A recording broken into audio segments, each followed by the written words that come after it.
Good evening, friends. This is Mike Mitchell. This is going to be a little bit shorter than what's normal. First of all, I've got too busy paying bills, but it's a shorter chapter.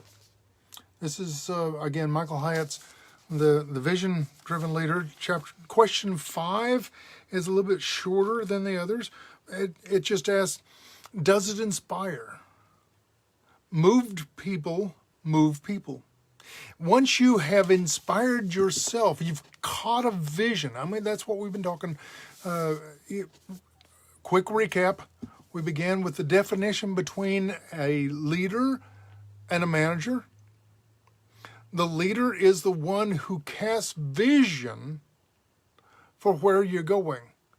And the manager is the day-to-day activity of running the operation.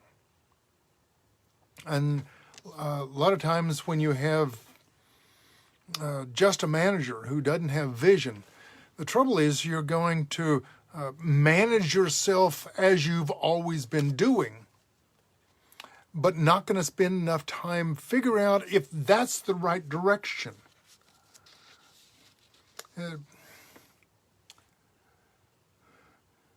You have to design. He did some training tonight on the same topic, and I'm going to refer to those notes as well because they reinforce what he was saying. He said you need to design the future that you want. No one ever drifted to their ideal future. And so you need to spend some time as a leader to design your future. He gave the example of Steve Jobs, who saw a future reality and then worked to fill in the gap from where he was to where that is. Michael Hyatt mentions that you need to look and visualize where you're going to be, where you want to be in 2 to 3 years or 3 to 5 years. And then write down your vision as if it had already happened. And then look at what is the disconnect between where you are now and where that is. And write down what needs to be adjusted or changed or stopped or started. There may be some activities that you're doing that are counterproductive. My time on Facebook is probably a little counterproductive. Some of the groups I'm in, I really need to get out of. It's not doing them any good. It's not doing me any good. It's taking time away from things that I should be doing. It's not value added. It's not productive. It's not generating any cash. And that's what I need to be doing. I'm in a business. My business is not generating the kind of cash that I need to step away from my job. And so I need to spend some time, as the book says, just take a mini sabbatical. A couple hours, half a day, sit down, describe where I am, look at the reality of my cash flow, the reality of my income, the reality of my bills, and take a proactive plan, first of all, of how I'm going to make sure that I'm chipping away at the bills faster than just minimum payment. And then second of all, how my business is going to get some of my time, how am I going to schedule some of my time? And that's what he said. What gets scheduled gets done. You can't just think about it. You actually have to schedule what you're going to do. And schedule some time away to think through your vision. And write it down. I mean, you'll have a vision statement that's 3 to 5 words, bumper sticker length, t-shirt length, and that's enough to where the future is going to be. And then take a look at what the mission statement is. Okay, how am I going to get there? And they're not quite the same. The vision is the future reality. The mission is the activity to get there.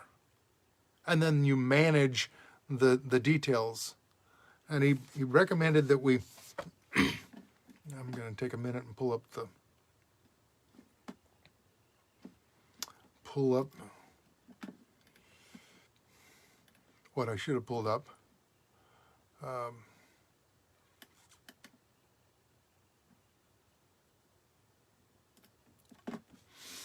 He said that make your vision strong enough. Once it has moved you, now you need to communicate that to other people. So you've taken the time to write it out. You've taken the time to to envision, then taken the time to write it out. Now you need to go back to your team. And that's easy for me because my team is me right now. He mentioned that sometimes the activities that I'm doing are getting in the way, and I need to delegate or outsource some of my activities. If, by example, if I'm doing $50 an hour work, or if I'm capable of $50 or $100 hour work, but I'm spending it on $10 an hour tasks, it may be worthwhile for me to hire out some of those tasks. It may be worthwhile to hire, if the laundry that's not folded is getting in the way of doing productive work, you may need to hire someone in to help you fold laundry. You may need to hire a housekeeper on occasional to take care of your house so that you can focus in on what's most important. You may need to hire a bookkeeper to manage your finances so that you are not engaged and engrossed with the day-to-day bookkeeping, but instead can get involved in the day-to-day activity that pushes you and your company toward its ultimate vision. And then you have to have the ability to speak this vision. You have to describe not only what it is, but what it's not. It gives the example of the first this is page 99. The first gas-powered taxi was built by Gottlieb Daimler in 1897. And then Friedrich Greiner started the first motorized taxi company in Stuttgart. So Daimler invented the taxi, gas-powered taxi, and Greiner took that idea and created a vision, created a company around it. And soon everyone was doing it. But it got regulated and got to the point that it just couldn't, there wasn't enough opportunity to grow inside that space. And so Gerrit Kamp and Travis Kalanick tried to get a taxi in Paris, and they couldn't find one. And they were cold. And when they got home, they thought about that experience and said, what if I had a friend who could come pick me up? I wouldn't have been out in the cold. I could have just called my friend and say, come get me. And what if I don't have a friend? Do I have a friend of a friend who would come get me? Maybe somebody who's going my way would give me a ride. I would reimburse them. Now, my client doesn't understand what was going on in D.C. for the past 20 years. They've got a slug line. I remember I went from Southern Virginia up to the Pentagon, and they told me about the slug line. It looked like an odd concept to me. You drive up to the center island, and you tell them where you're going, and 1 to 3 people get in your car. They take your empty seats, and these are strangers that are getting in your car, and then you take them to their car in the commuter parking lot 20, 30 miles away. You do that because it's beneficial to you rather than be stuck in the single occupancy rush hour in DC, which is 20 miles an hour when it's moving. Because I had 3 people in my car, I was able to go into the HOV lane, the high occupancy vehicle. And I was able to zip down the highway at 65 miles an hour inside that lane because I had people with me. And so I picked up the people that were going as far away as possible. And there was no conversation. They just helped me go here, make this turn. Okay, now you're straight. Okay, we exit here. And they helped me get me onto the highway and off the highway. And it's a marvelous concept. And it's a whole system where you have this secondary transportation. They could always take the train home. But they could save the money by riding in someone else's car. And then someone like me who was traveling with a car could stop by and pick someone up and take them. Uber takes that a step further. You don't have to be at a specific spot within a specific time window. I mean, the slug line worked from about 4 o'clock to about 5:30, maybe 3:30. And if you're there much before, there's nobody there. If you're there much after, there's no one left that needs to go because they've already taken the train home. And so, and then you catch them in the morning. I remember waiting in the morning, but I got there too late. There was nobody left. We had to wait for 9 o'clock to happen when they opened up the HOV lane. So instead of getting on the highway at 8:30, there was nobody there to take to work. So I wasted a half hour. The Uber trades a little bit of convenience for cash. So it's kind of a hybrid between the taxi and the slug line.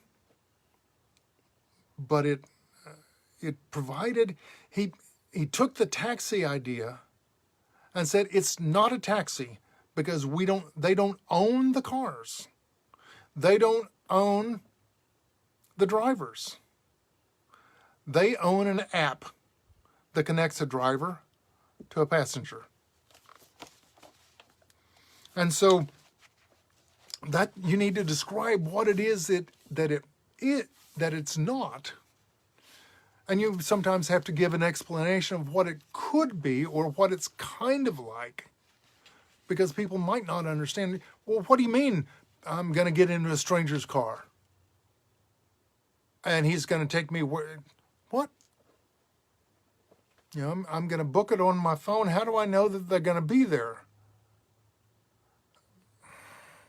It took me some getting used to when I first, because I was driving to a location. I had experience of other people that booked an Uber and 30 minutes later, they're still waiting. So I booked one for 9 o'clock. And then I drove to the location where I was going to drop a car. And the person showed up at 8:55. And I wasn't there yet. And then they charged me as a no-show. Of course, I disputed that and rebooked and managed to get to my destination. And I've taken it a couple of times since then. But so that's Uber, and you've got to describe that in a way that says, we can do this. This is profitable. You need to be, and that's where you really need some copywriting skills. I'm so fortunate that I was able to take a copywriting class. It has transformed how I write because I describe the problem and then I tell a story about a solution. And then I give testimony of how others have used this solution before I tell you what I have how you can have that solution yourself and how much it's going to cost. But you really need to describe this future situation. And it needs to be an exponential. Remember that with the taxis, Daimler made it, Gottlieb created, and then everyone else just kind of copied that. And that was an incremental expansion of the taxi system. The Uber was an exponential improvement. Not just a 1 + 1 + 1, it was 2 times 20 to get to where they are. And that's why they work so hard and so well. And that's why they were copied by Lyft and a few others. The market's going to get saturated pretty close, and so if you're going to do a ride sharing, your time may be past. You need to take some risk. Don't take stupid risks. Just because something is cheap doesn't mean it's really worth. I mean, even everybody and their brother right now is offering a free 3-day, 5-day, 30-day challenge.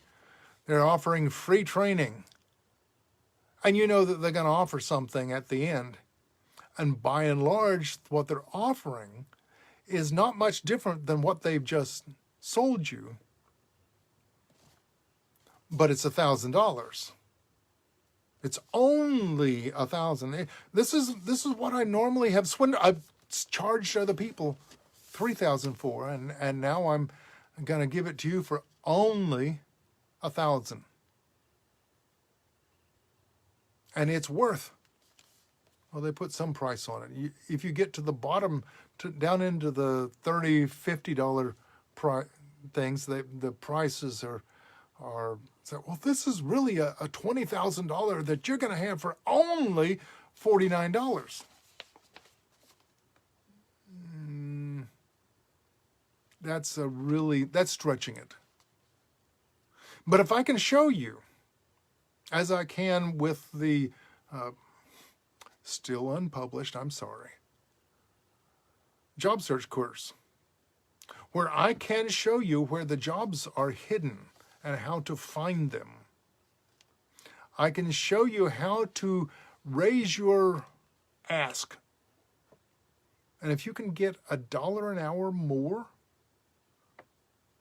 now if you're making $50 an hour right now, that doesn't seem like much. That's only $2,000 a year. But if you're making $10 an hour and I tell you how to make 11, now I've raised your salary from $20,000 to $22,000, or maybe to $23,000 a year.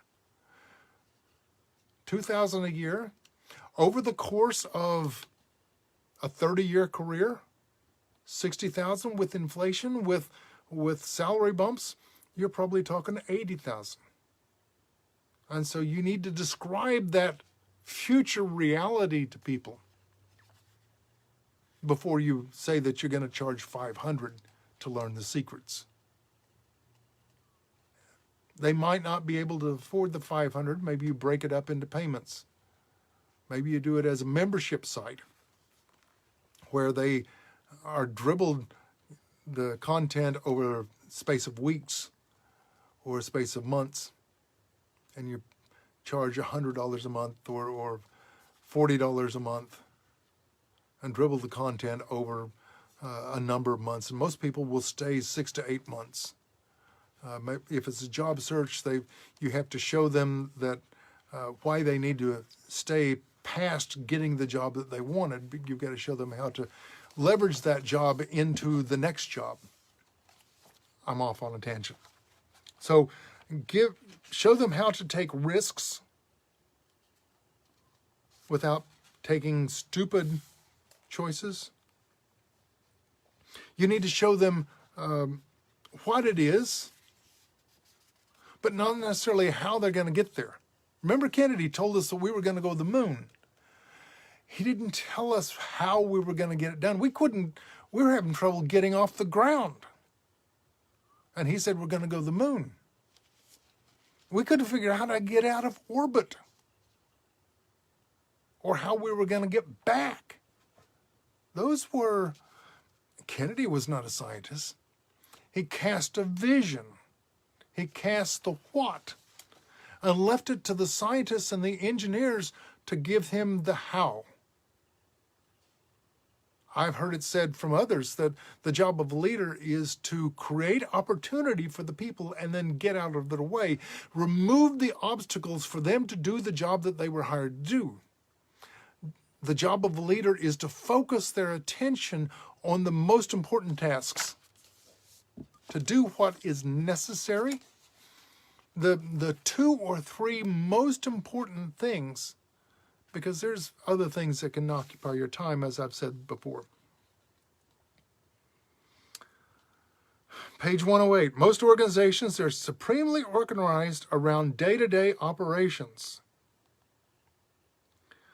Amid this practical and useful business, how do you move forward?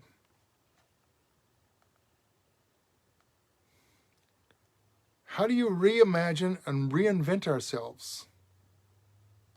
The answer is vision. So the way that you move beyond what you have been doing to what you want to be doing, the way that you move beyond the mundane day-to-day slog and into the new reality, to become the person that you admire, to become the company that would put your current company out of business. Define that. Look at what your most extreme competitor would look like. And then write it down and then become that. It's like how you bend wood. To bend wood, you need to get it wet. You need to subject it to a trial. You get it wet, you get it hot or heated water, and then you put it up against a form and you bend it and you stretch it and you tighten it down against that form. A little bit at a time to the maximum flexibility, and over time it molds itself to that form so that when you remove the form, it looks like the form now. So your vision is the form, and your job is to mold yourself to that future vision. It might might hurt a little bit. It will pull you out of your current comfort zone. Isn't it worth it? Again, this is Michael Hyatt's The Vision-Driven Leader. I've got a link on my site. I've got, or you can buy it from Amazon, Christian Book, number of sites. I'll be back again tomorrow with the next chapter. Again, this is Mike Mitchell. Thank you for watching. I bid you peace and blessing and a very good night.